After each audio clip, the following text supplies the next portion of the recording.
1.5-year-old Dolly's little eyes always look forward to her mother's return. Every day, Sapna, mother of 3 small children, finishes her chores hurriedly and rushes to tea garden for plucking. Her elder son, who is 10 years old, takes care of his sister Dolly till their mother comes back in the evening. Rice and biscuits are what she is fed, but Sapna does not know when and how. Inadequate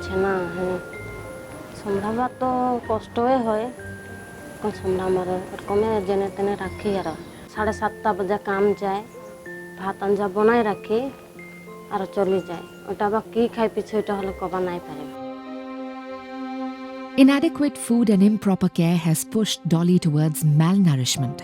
Now she is severely stunted. Bikram's mother died 3 months after delivery. Since then, Bikram has lived with his maternal aunt and uncle. Last year, his condition deteriorated and he was urgently taken to the Nutrition Rehabilitation Center for treatment. बापारी बोलक मैं पुष्पा नहीं पारिंग बोलक तो मैं ले आने छेराटर बीमार होए है बोले कि मैं गम पावाई नहीं मैं जने बा भाभी यही उ डांगर होबे बाढ़बे सुखाई जाछे मानुटा मैं खुआए था कि यार खुआए पीछे ले गेली अस्पताल हले यार तो बीमार होए है एरकम बोली के बोलले तार पीछे मैं तो बोलली बीमार होए जदी ले जा मारो कहां लगबा देले हले उदालगुड़ी लगबा देले खाले ले गेली. Dolly and Bikram are not the only ones. Millions of infants are at the receiving end, as inappropriate feeding practices pose a major challenge across many parts of the world. The World Health Organization's Global Nutrition Report 2018 estimates that 1/3 of all stunted children in the world reside in India. In the northeastern state of Assam, tea garden communities are the most vulnerable. Stunting and wasting rates among children in this community is unacceptably high.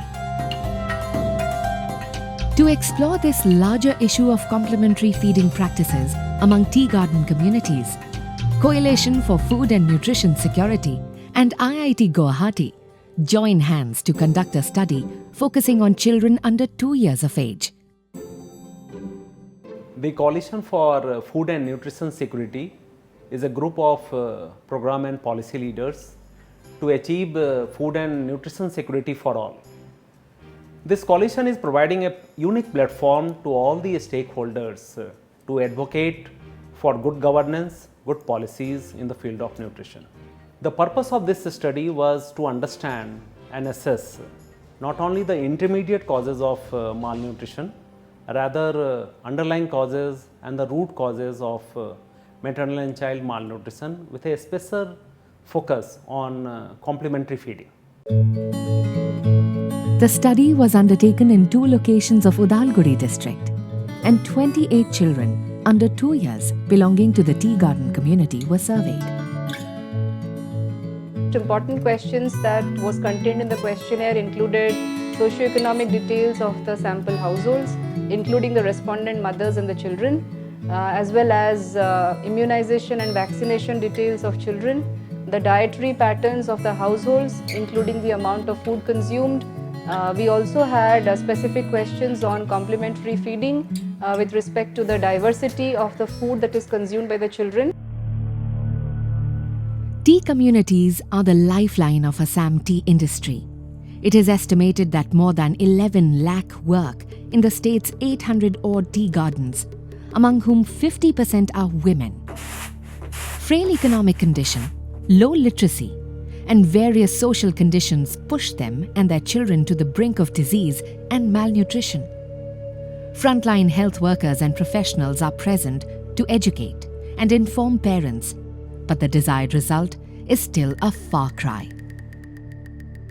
বিশেষকৈ বাগান এৰিয়াত মহিলাখিনি ছোৱালীখিনি মানে কম বয়সত বেছিভাগ বিয়া হয় তো কম বয়সত বিয়া হোৱাৰ ফলত কিছুমান সোনকালে বাচ্চা দিয়াৰ প্ৰচেছটো লয় সোনকালে বাচ্চা জন্ম দিয়ে বাচ্চা জন্ম দিয়াৰ লগে লগে সিহঁতে দুৰ্বল বাচ্চাটো পুষ্টিহীনতাত ভোগে কাৰণ মাকে গৰ্ভত থাকোঁতে যিখিনি যতন ল'ব লাগে সেইখিনি যতন তেওঁলোকে ল'ব নাজানে ভাল খাদ্য খাব লাগে বুলি কোৱা হয় তাৰপিছতো কিছুমান মহিলা আছে মানে আমি ধুনীয়াকৈ আমি হেল্থ সেইবিলাক কোৱাৰ পিছতো কিছুমান সেইবিলাক ফ'ল' নকৰে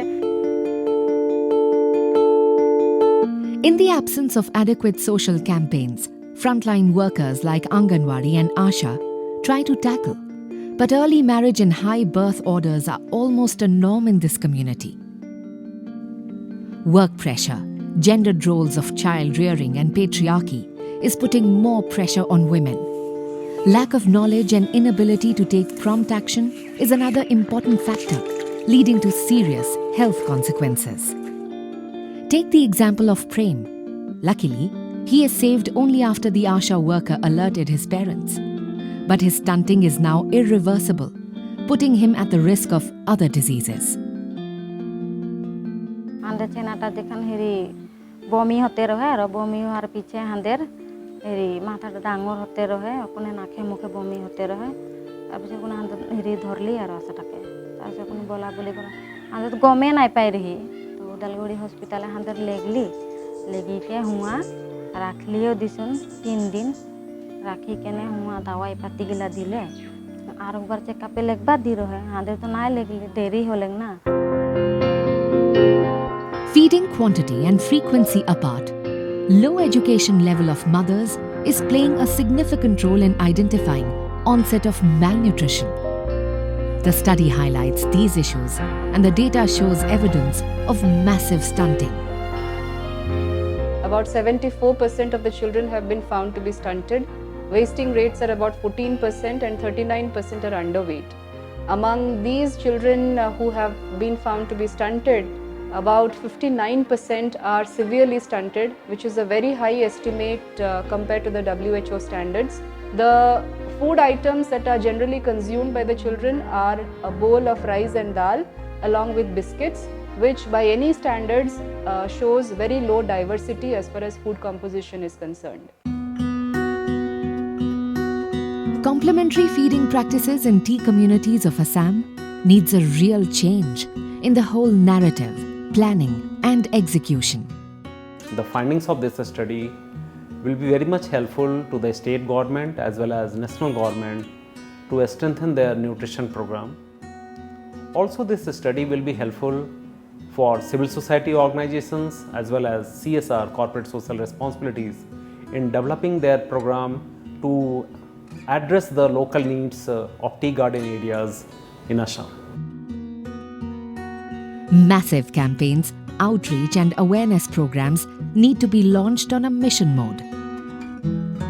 Tea estate management and other stakeholders can bring real change in this process.